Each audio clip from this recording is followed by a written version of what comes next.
Hello there, my name is Sam Pagan, and today we're going to be talking about how to network in the animation industry. In this class, you will find out how to network with people on LinkedIn, how to network with people in real life, how to follow up, how to make genuine connections, and see how you can convert those genuine connections into job opportunities. Enjoy. Sarah, can you answer me? Is it the animation industry that they're aiming for? Or is it something else too?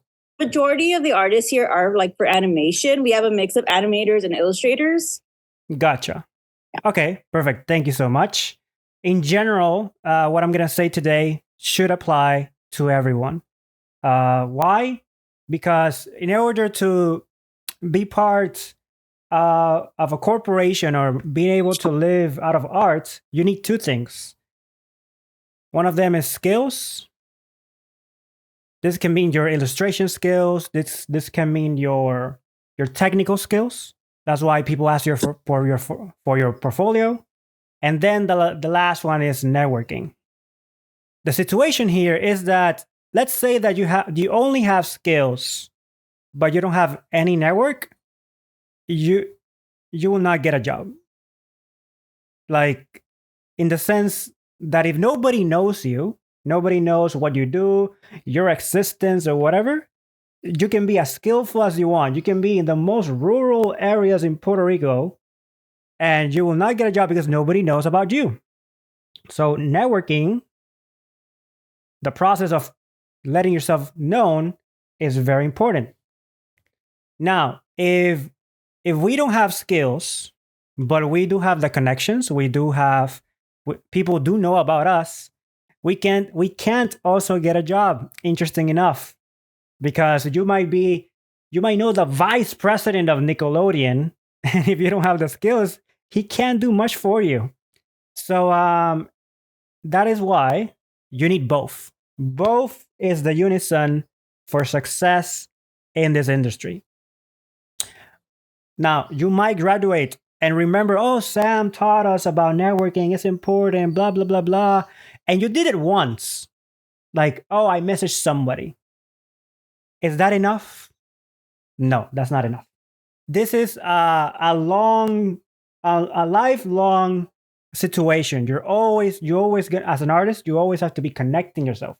You always have to let yourself known. What does it serve that you are, let's say, a singer, another type of art, right? You're a singer, but you only sing in the shower.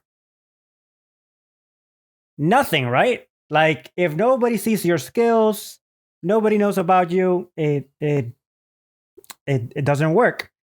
So if we graduate from university and we do it once, we sing once to the public, oh, that's enough. No.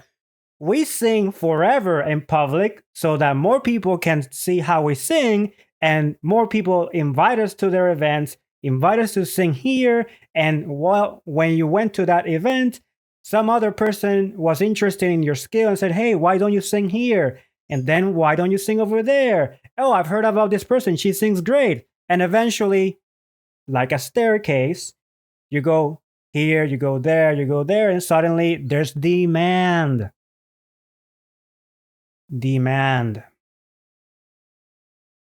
That's what we're aiming for. Now, how do we network? Well, network is relationships.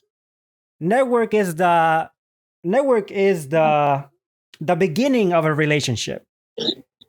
If you introduce yourself and somebody else is aligned, and this is very important, they have to be aligned. If your interests are aligned, both of you will be interested in getting to each other. Which means that by default, when you reach out to people, you will be ghosted by some people, left unseen.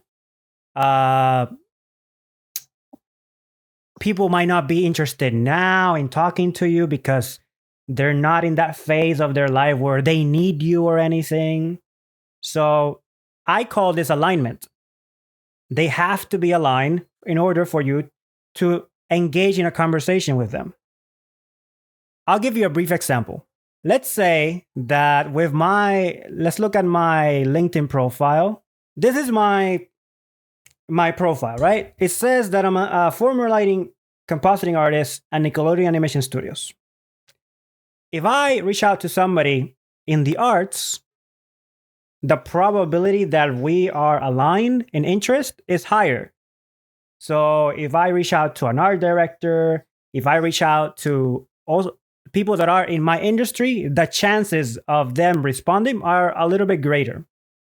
But if I, with this same portfolio, with this same profile, I go to somebody from the food product industry, do you think they'll be like, wouldn't they be like a little bit questioning, like, why is this person reaching out to me? There's no alignment.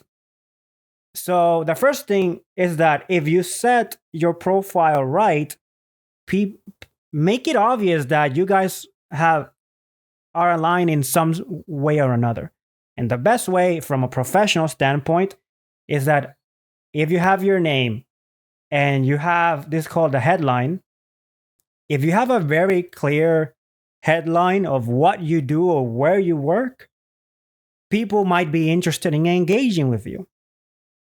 Many times I have people asking me like, hey, Sam, like, is my LinkedIn profile okay?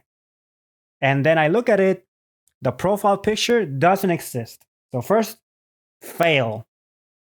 Here in the headline, they write something vague about paving the path to success. I don't know what you do, man. So if you are clear, clarity is king. If you're very clear of what you have, there might be alignment. So if there's alignment, people are more willing to connect. Now, I do want to bring a real life case scenario. I have along my audience somebody that I just met around 15 to 20 minutes ago.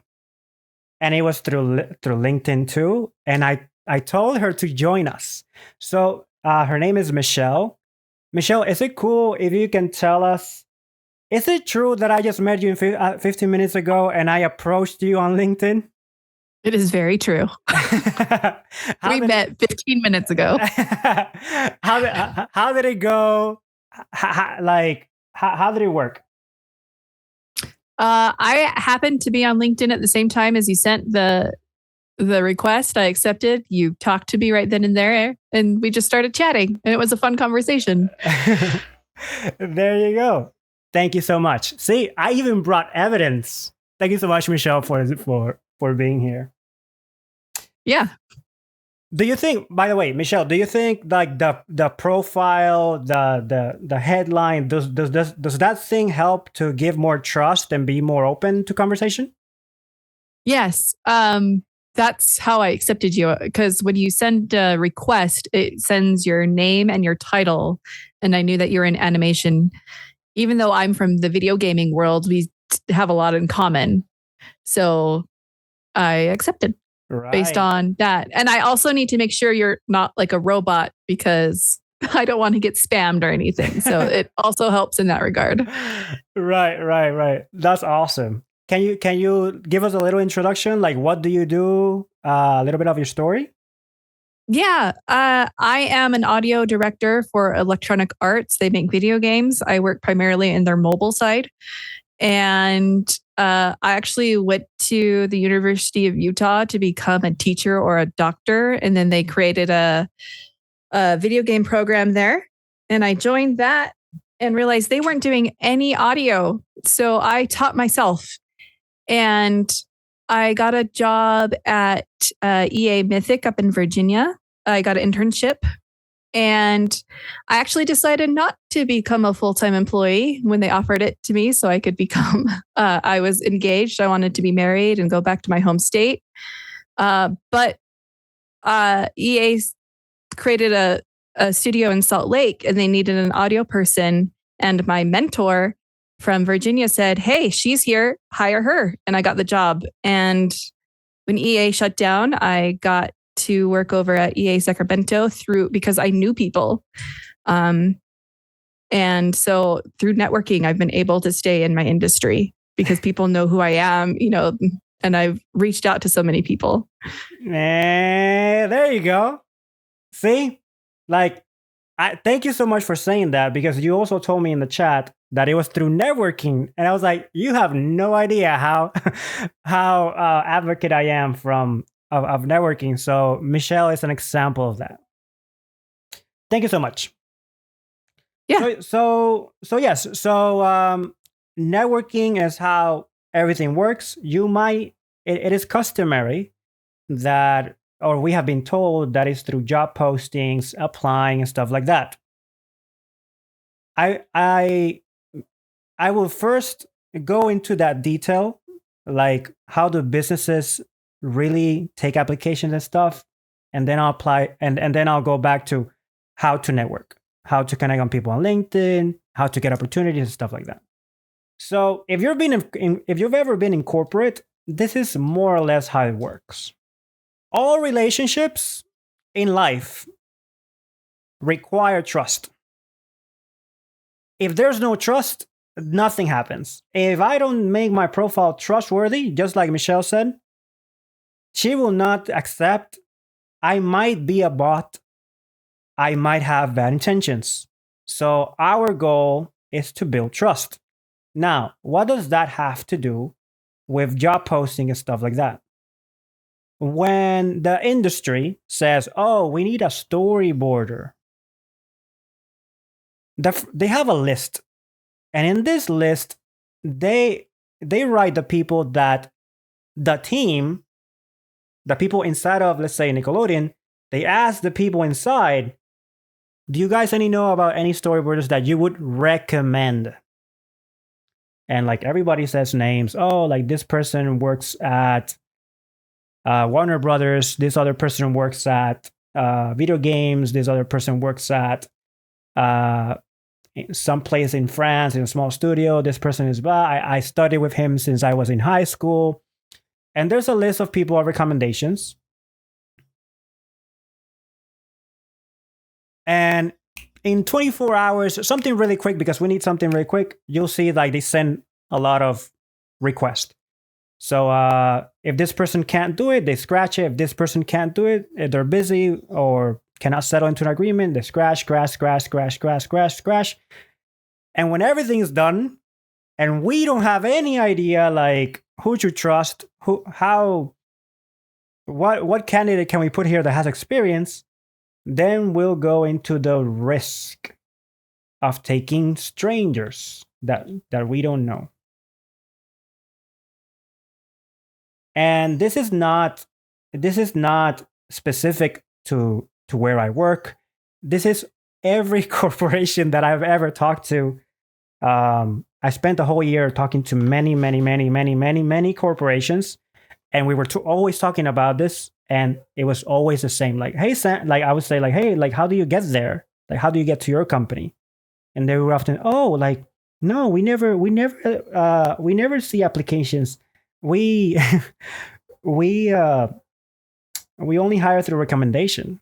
Do you want me to recommend you? That was a specific conversation I had 2 years ago. I was like, sure. And in less than 24 hours, I was being interviewed by this company.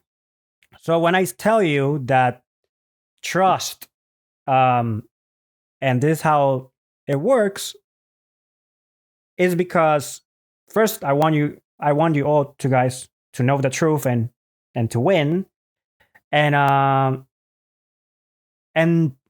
it is a good thesis of why you should do networking. For the people who are in the Zoom call, write in the chat, what do you think? What are your thoughts so far? So if there's something I can engage with. Thank you so much. Then there's this list of strangers. And the reason this is a rough situation is because none of you have recommendations. All are just strangers that we have to evaluate.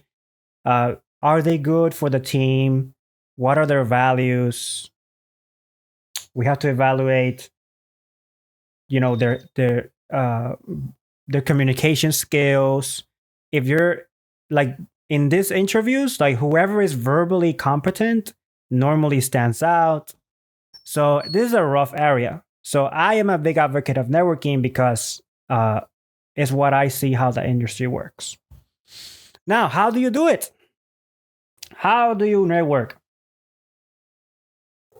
Well, we first have to build trust. Making a good profile that seems trustworthy is very important. How do you reach out to people? Well, I have a 4-step formula, uh, which is the following. You connect with people and you say hi. The second step is comment on how you got to know about them. Like, oh, I just saw, I've seen you around on LinkedIn, but I haven't had the chance to meet you, or something like that. That's how you got to know about them. Or, hey, I just saw your art in blank space. So, very inspiring. Just comment on anything about them.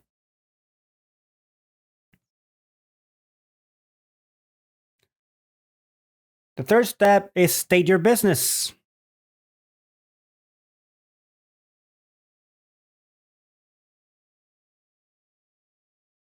Like, what are you doing here on LinkedIn, or email, or whatever you want?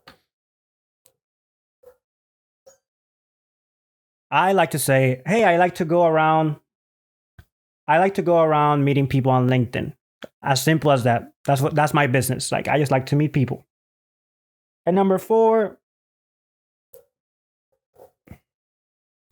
invite them to a 20-minute virtual coffee.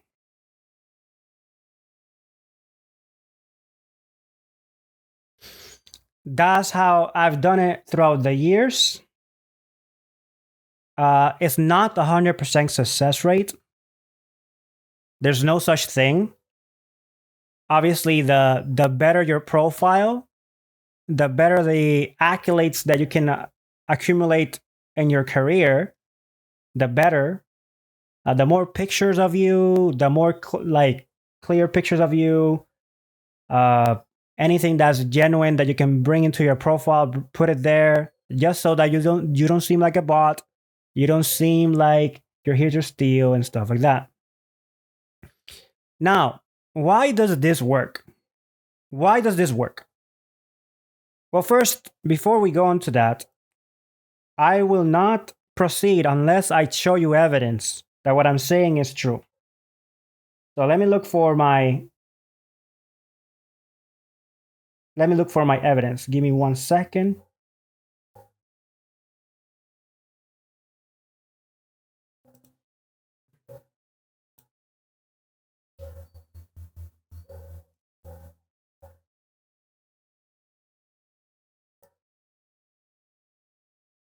Hey, Sam. Yes. Just a reminder, we just have to be done before 1 because the class does come in here at 1 o'clock. Yes. So how much time do I have? You still have some time, like about 25 minutes still. Got it. So how about this? We do 10 more minutes and then we do Q&A for your people. Yeah. I know that I brought some people, but in this situation, I want to take priority for Sarah's event. So in this situation, I will focus on their questions, if that's okay with everyone. Thank you. Of course.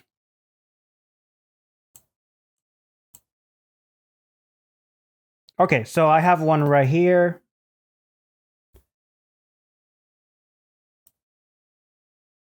I would say their name like, hi, I hope you're doing great. I've seen you around on LinkedIn and noticed that you work at blank, but I have never had the chance to meet you. That's my business. I'm stating my business. And then I do an invitation. I was wondering if you'd be interested in a 20-minute virtual coffee sometime this week. And you can see the responses like, I would love to, let's Zoom at blank. This was around 2 years ago, something like that.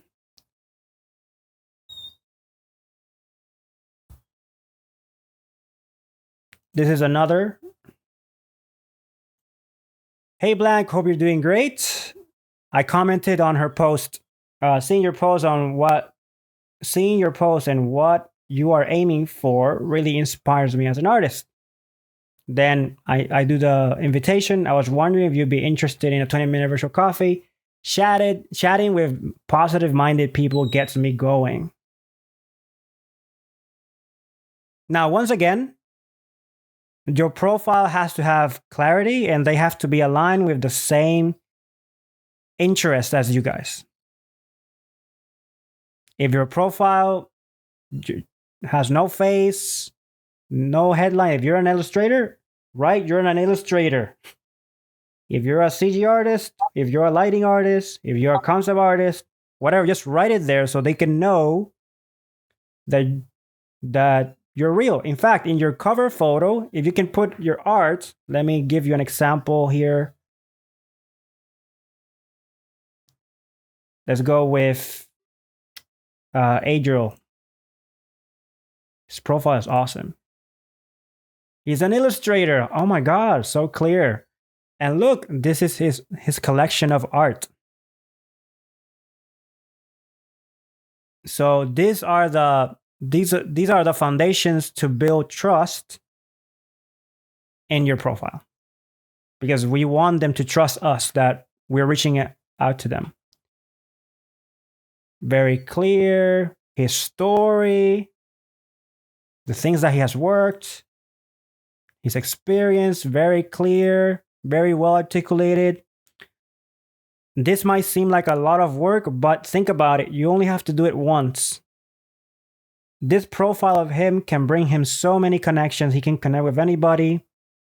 You just have to put the heavy work once.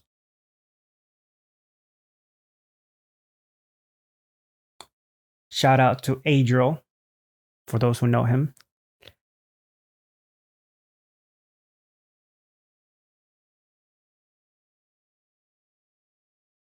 Let's see.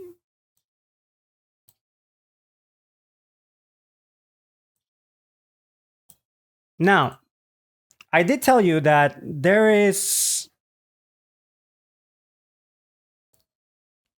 something new that I'm gonna share. It's not new, but it works. I've been testing it for the past month, I think. And it has worked for me on the Zoom call. Like, for one of the things that I like to start a conversation with, for those who are timid and don't know how to start a conversation, let's say that you get somebody to a Zoom call and you're like, well, Sam, like, what do I say? Like, always focus about them. It's all about them. Sample, if I get a call with Michelle and I don't know what to say at first, you can say as simple as, hey, what's your story?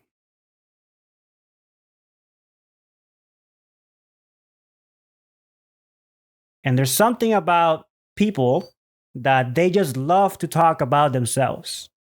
And that's great, because if you give them a platform where they can talk about themselves, people feel great.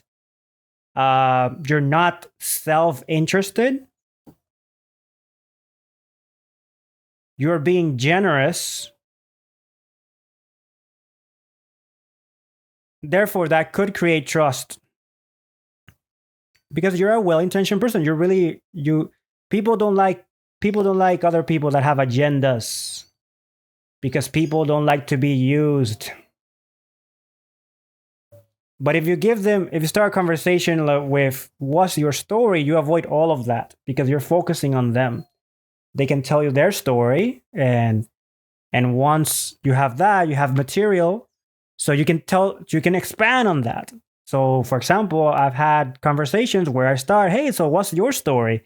And they're going to talk about their husband. They might talk about how their supervisor is driving them nuts. Outsourcing is terrible. uh, HR had a bad experience with me, and I don't like them, or my boyfriend, or my couch, or my chihuahua, whatever. Make it about them, make them feel comfortable, give them a platform so they can engage. And once you have material, you can keep asking them and stuff like that. Now, what happens when you only focus on them? This is what happens. The law of reciprocity. People like to reciprocate when you give first. So I gave you first a platform to talk. I'm making the due diligence to make it easy for you. And people like, once they talk and they talked about their chihuahua, they talked about whatever, they're gonna reciprocate. Hey, wait, we've talked enough about me. Like, what's your story? They're gonna ask you, and then you can talk about yourself. If you're a student, you can tell them, oh, right now, well, I am graduating from California state, and then I'm an animator, and see, like, how can I get into the industry? And they can comment on that, and the conversation can go on. And this is where a relationship could start, where you both have exchange and you both have heard each other, and potentially in the future you can have referrals, which is something that the way you get into the industry. I have some conversations here, so let me see the chat once again. Okay, so 7 minutes ago, Michelle said, in my experience reaching out via social, LinkedIn has been more than a success. In the industry, my email is more specifically for work, and I use LinkedIn for networking. Awesome. Abby shared her Instagram. That's nice. Very nice. Michelle, yep. Same here. Great. My people here, my people here are networking as we speak. You know what? I'm proud of my students. They do their own diligence. Now, I will finish this with this, and then I'll start with Q&A. How do you ask for a job? We talked about trust. We talked about how to reach out. But how do you ask for a job? Like Sam, like, okay, we can talk about their dog. We can talk about, their most profound secrets, their most profound secrets, whatever you want to call it. But like, how do we ask for a job? Well, I have 3 ways.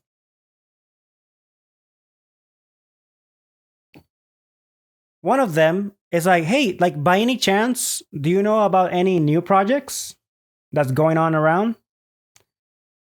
That's one way to ask for a job. Why is that the case? For example, if I ask my friend at Nickelodeon, like, let's say today I say, I need a job. What of my network can I ask for a job? Like, who can I ask? And then I say, oh, like, I can ask Glow. And like, oh, okay, so let's ask Glow. I meet her. I say, hey, would you like to catch up? I'd love to see how you doing.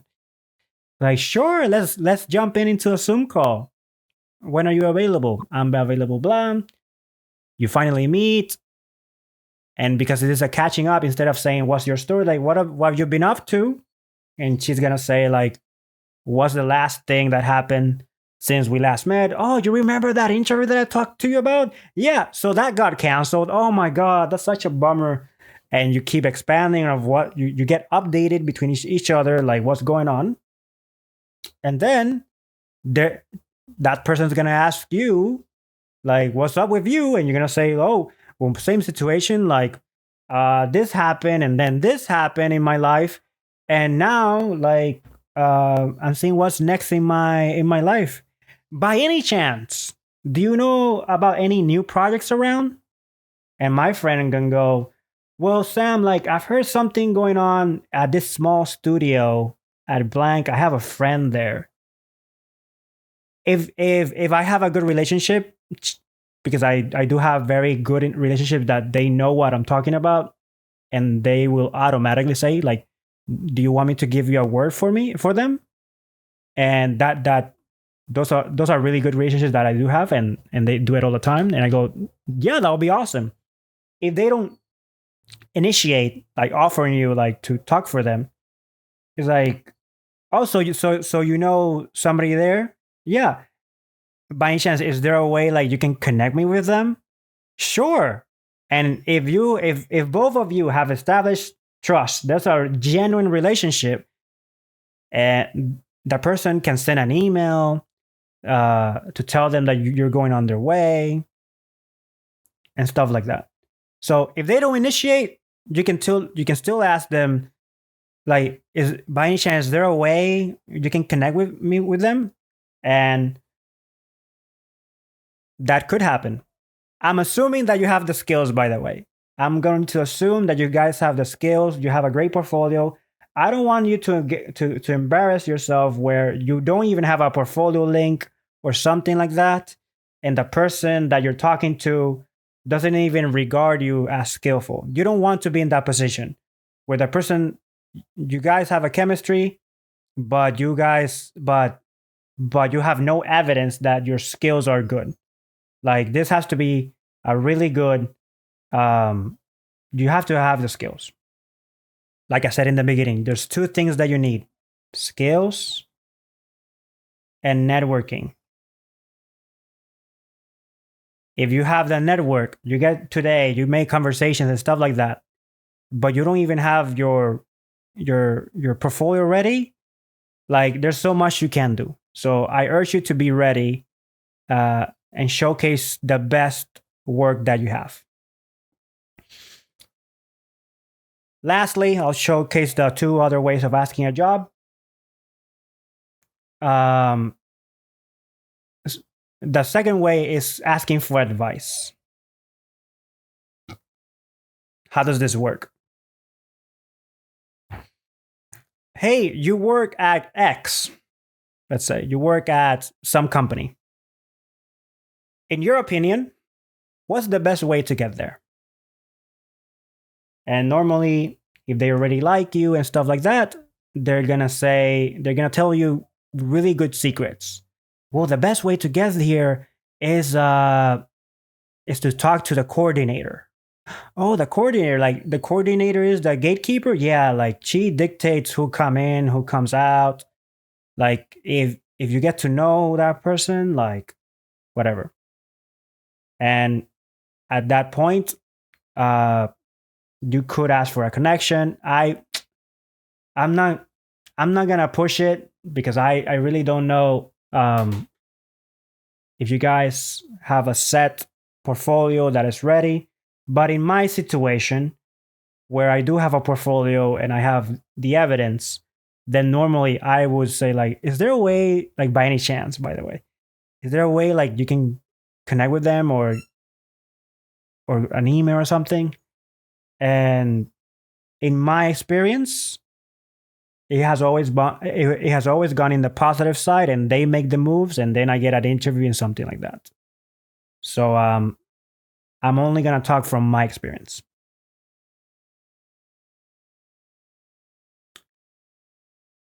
And the third way of asking new projects advice, and the third one is by any chance. If you see, I always use the word by any chance because it has to sound casual.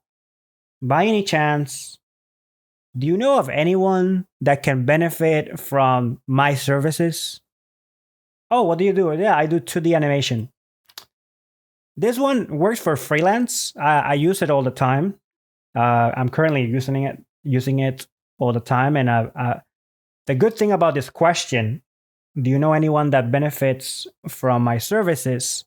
is that, for example, this week I've sent it to like 10 people or more. And the same people that I ask for a referral, like, hey, do you know like anyone that might benefit from my services? And I send them my portfolio. They themselves say, I would be interested in your services. And right now they're like, for example, one of them said, send me the offer. Here's my email. Let's talk. So it's very interesting how you can ask, do you know anyone on these services? And they themselves can be interested in the product. And not only that, you can have access to their network, which is the beauty of that question. So there was this other business guy that I talked to this week that I told him that. And he's like, send me your offer, like your prices. I'll send it to some people. See how I not only that question, I offered it to him and he looked at my portfolio and everything and he agreed, but he made the job of sending it to his connections. So it's a beautiful question. It's a beautiful, beautiful question. So I'm gonna write here, benefit from my services. Did I learn this on the book? No, this has been purely experience, are the techniques that I use.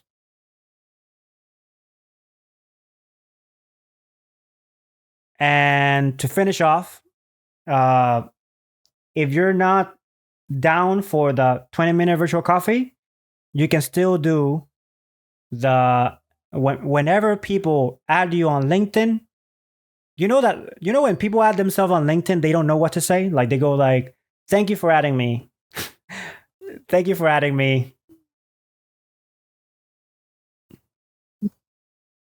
It's like, what do I say? Like, I don't know. Like, I just added somebody important, but I have no idea what to say. Like, I have this whole platform for me, but I have no idea. Well, my most recent experimentation that has worked a lot has been like, once you say hi, thanks for adding me, they say, yeah, thank you. I don't know.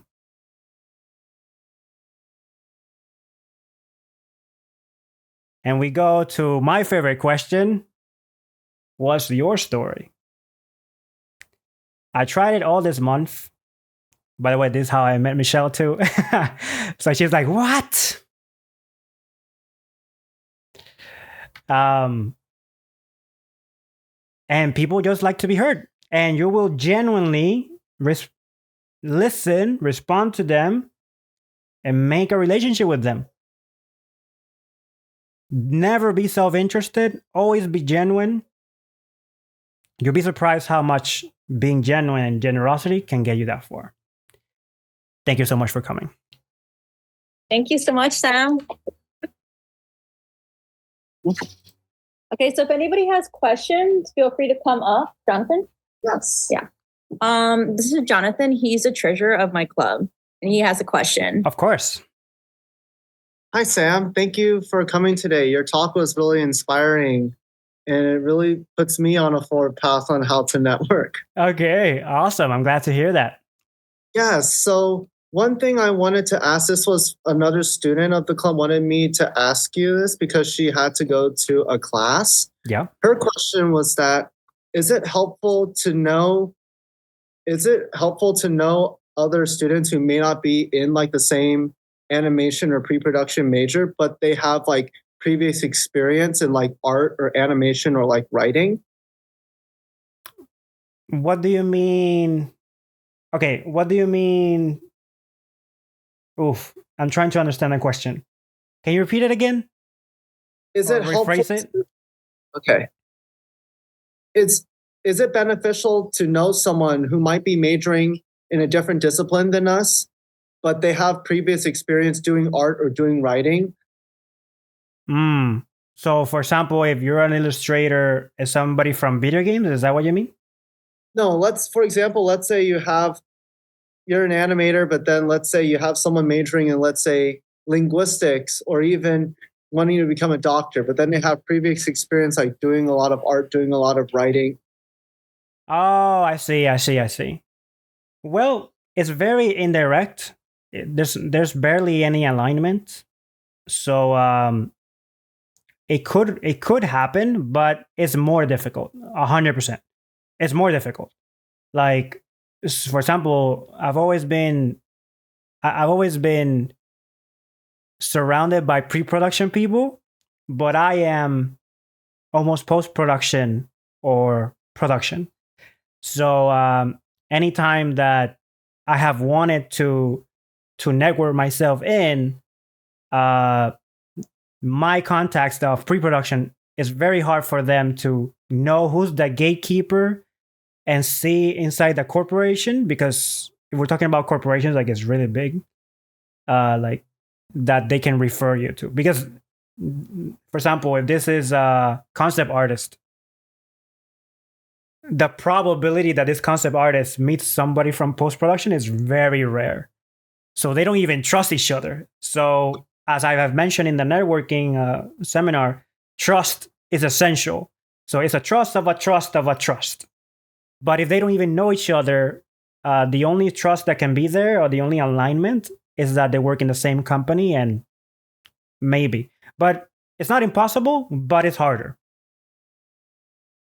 Can I also put in my 2 Yes, cents? Michelle, please. I would say that's not to say don't connect with others, because you never know who's gonna get you your next job. Like I was connected with a doctor, and they were creating a software. And at the time I was doing UI and UX design. And they're like, oh, hey, this is random happenstance, but I need someone to do UI for the software I'm making. And it slowly evolved into them and my video gaming program at the U of U going, oh, maybe we can start making medical games. And so now there's a studio at the U of U that works with the hospital and the doctors there, making video games for like patients and doctor simulations and stuff. So you never know where your connection is going to bring you. That is true. Thank you, Michelle, so much. Thank you, Sam. Of course. Does anybody else have a question?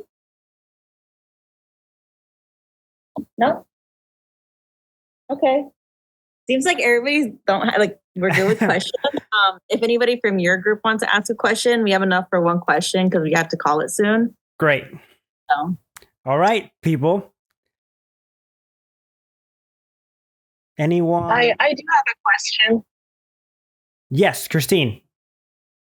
So I'm going to a network event, my first one next week. So do some of the things that you were telling us about networking apply in person as well if you don't know anybody? Oh, my favorite place, in person. All right, so let's talk about it. Same principles apply, but different tools. For example, obviously, you are your profile. Instead of LinkedIn profile, your character is going to be your profile. And the thing about networking events is that everyone there is in for the same purpose. Therefore, the ability to stand out is much harder. So the way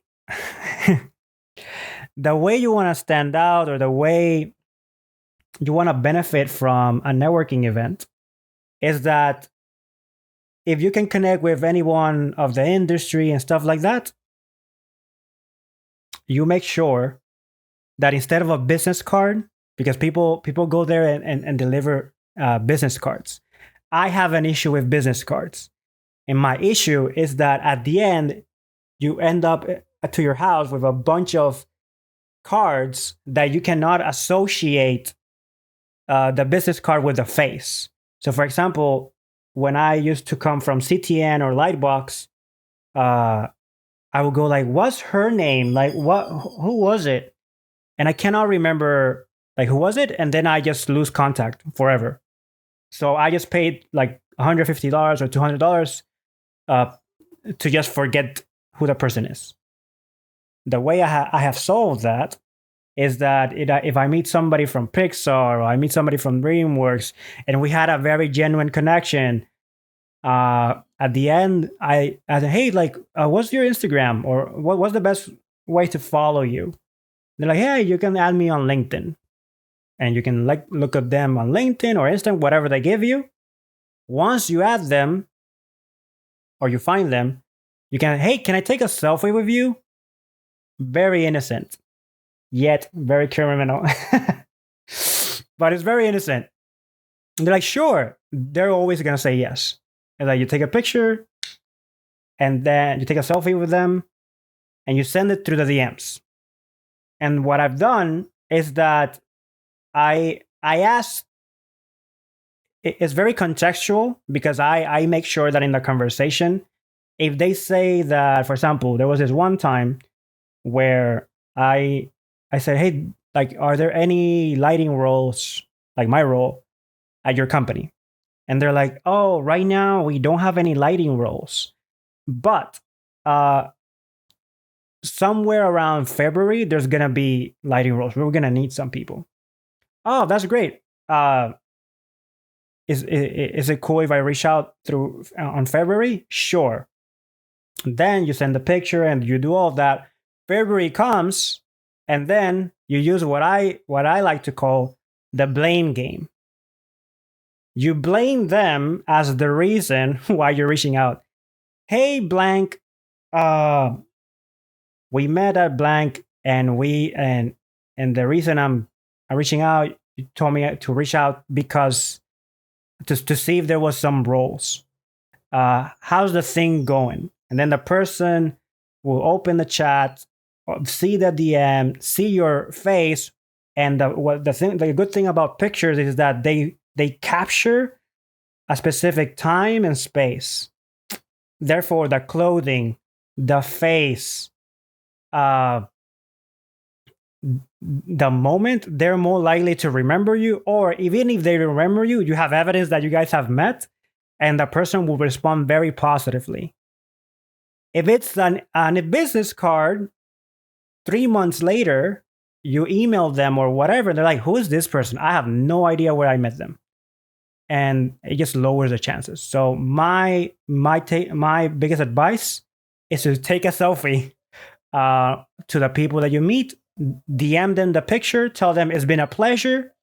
And if you see my DMs, there's thousands of DMs just starting with a picture. And if I ever meet them again, they already see my face. Okay, thank you for the advice. Of course. Okay, Sarah, we don't have time, right? we have to wrap up. So thank you so much. So sorry. Yeah. Is there any way I could maybe squeeze in one question? Wait, I've been at work. Gotcha.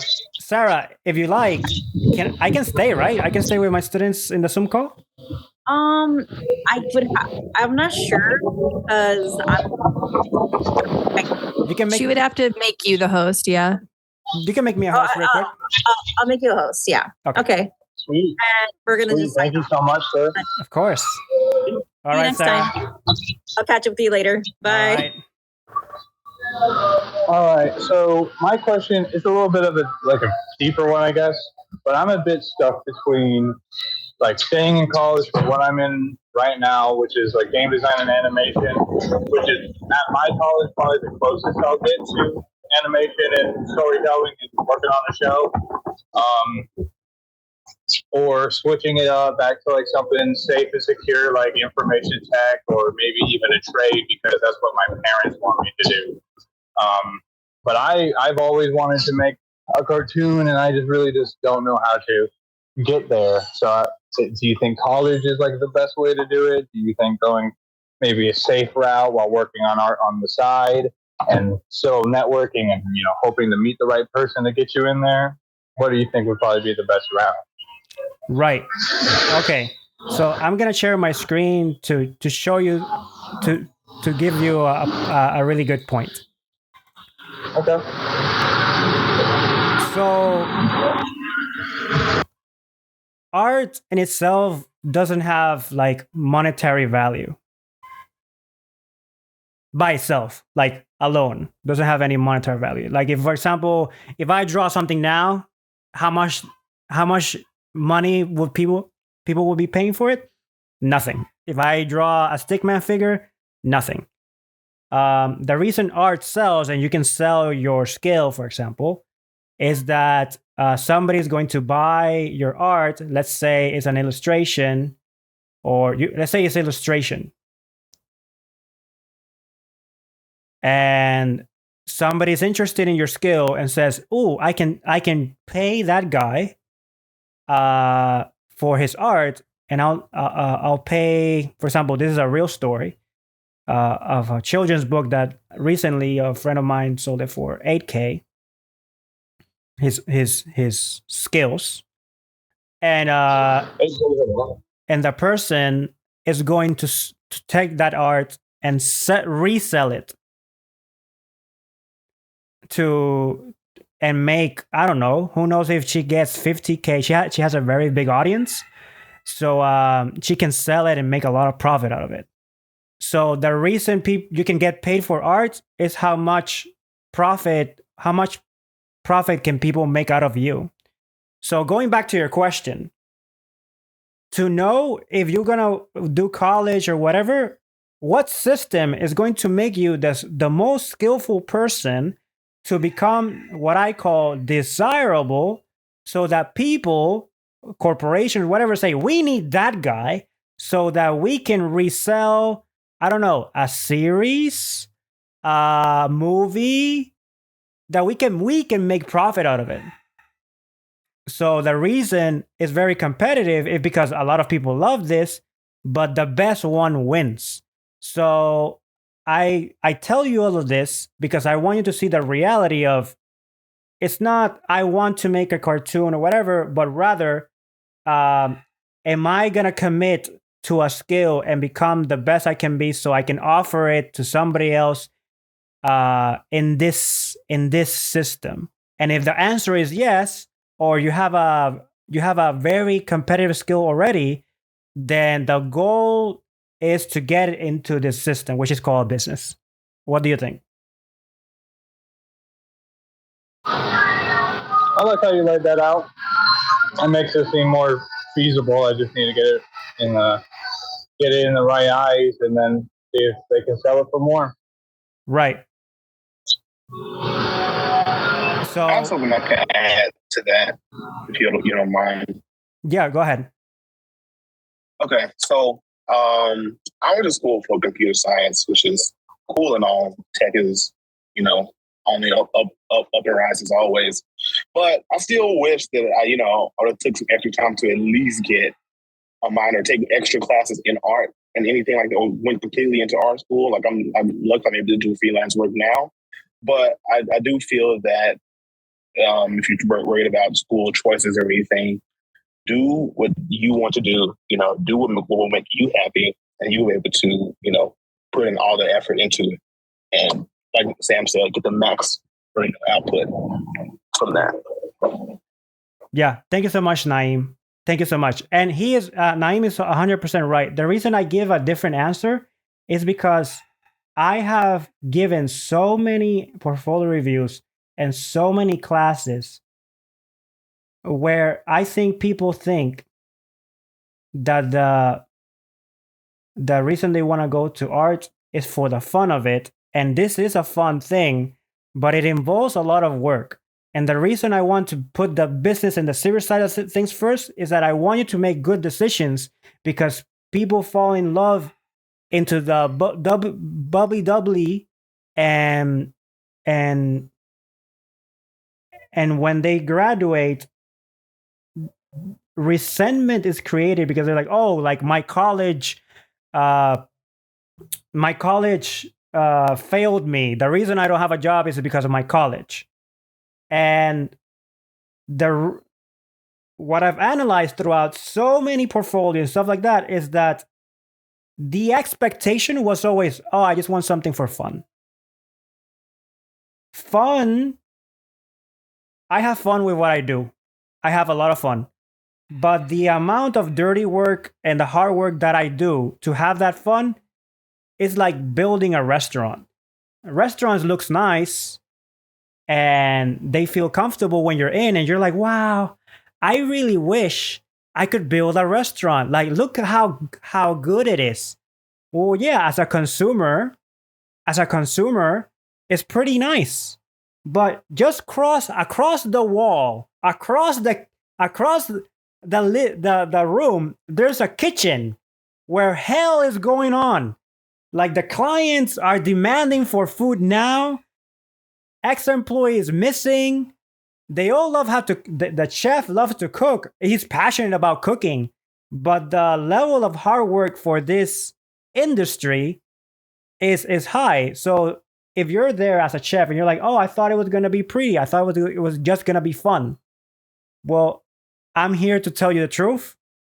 The bitter work that you have to do in this industry, and that's why I want to be realistic with you, is that you always have to network. You always have to be on uncertainties. I don't know.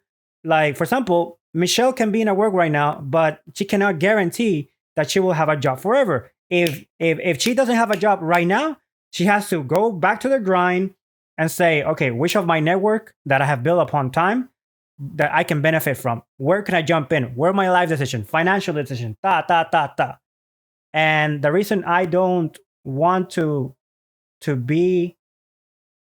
not be realistic is because I have lived through it, and through the expectation of I'm here only for the fun has always gotten me to a very bad position of resentment. It's like, I thought animation, I was always going to have a job, and now they're laying off in this company, and the tech company is going down, and this is going down, and I right now I'm attending a lot of resentful people that they had the wrong expectation. The right expectation is, I'm here to work. If this doesn't work, I'm going to use my network. I'm going to build my profile. I'm going to make my best portfolio. And if you're ready for that, then you can go to college, prepare yourself, do the best that you can. But that is the reality. This is a business.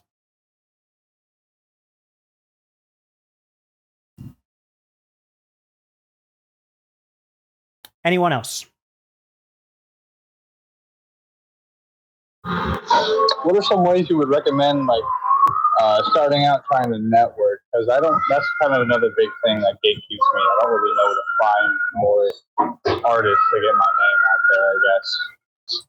Do you have a portfolio? I do. I got like an Instagram, Twitter. I know I need to set up like a LinkedIn and stuff probably too, eventually. Jack, set up LinkedIn and come connect with me. There you go. Okay. What is your name? Michelle Fuzari. Michelle Fuzari. I don't know if you can see the chat, but I've been talking in there. Little anime picture. Thank you, Michelle. All right, cool. Thank you, Michelle, for the support. Yeah, Michelle, thank you too. Michelle, any comments on what I said? Am I being too harsh? Like, what do you think? I was writing my own responses in the chat. So I kind of don't know what you said. Oh, okay. Never mind. No, it's totally cool. No, I was just talking about that the expectation of fun,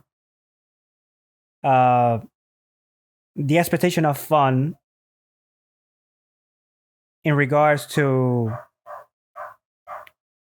being in this industry. Like, my take on it is that if you're only expecting the fun, the moments that things get hard, you're gonna give up, and you will not have the mental fortitude to dodge some obstacles and find some networks and stuff like that. So, in my opinion, if you're here because you want to be an artist, part of the job description is to have uncertainties, have a way to trust your instinct, and always find a way. Mm-hmm. Yeah. I can tell you, fun. Like, I love my job, but it's still a job.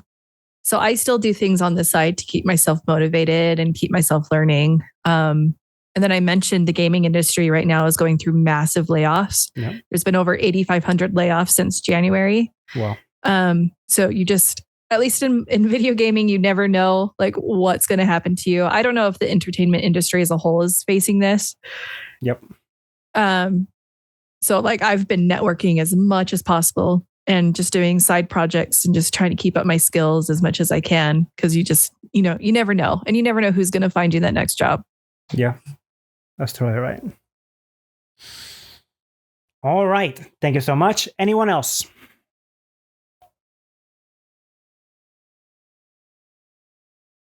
Are there questions in the chat? Let's see. I'm looking for a mentor. If anyone can connect with someone, that would be great. I do some mentorship. If you like, just hit me up.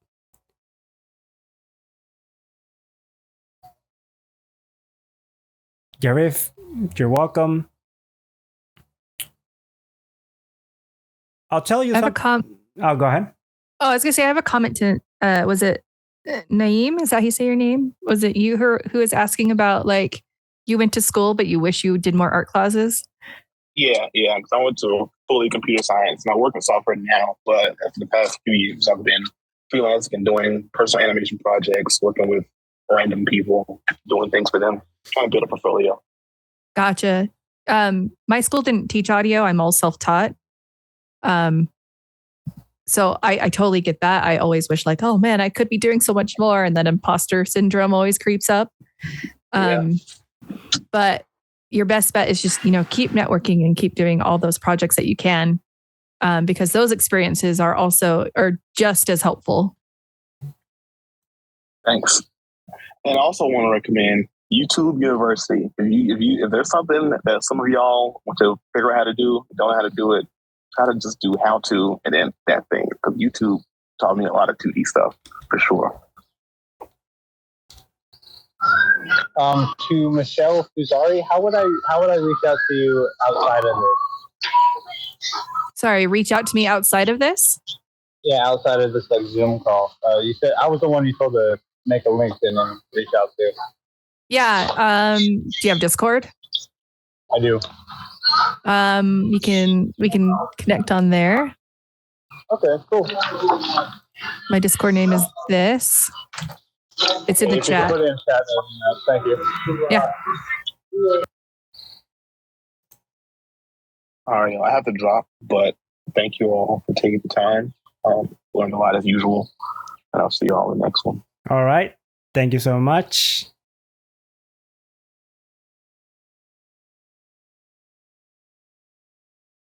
Anyone else? One more question and we're out of here.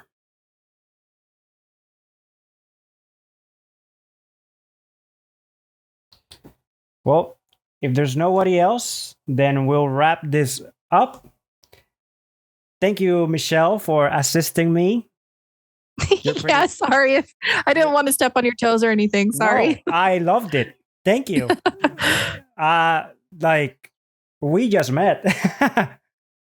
And you've been there like helping. So thank you for being so open for this. Sure. And anyone that needs help, contact me. I am mentoring and helping students. I am doing private sessions. Any consultation that you like, I'm open to do that. I'll see your situation, give you the best advice I can give you, personalized. Just reach out to me on LinkedIn or Instagram, and we can make that happen. All right, then. If that's all, take care and see you all next time.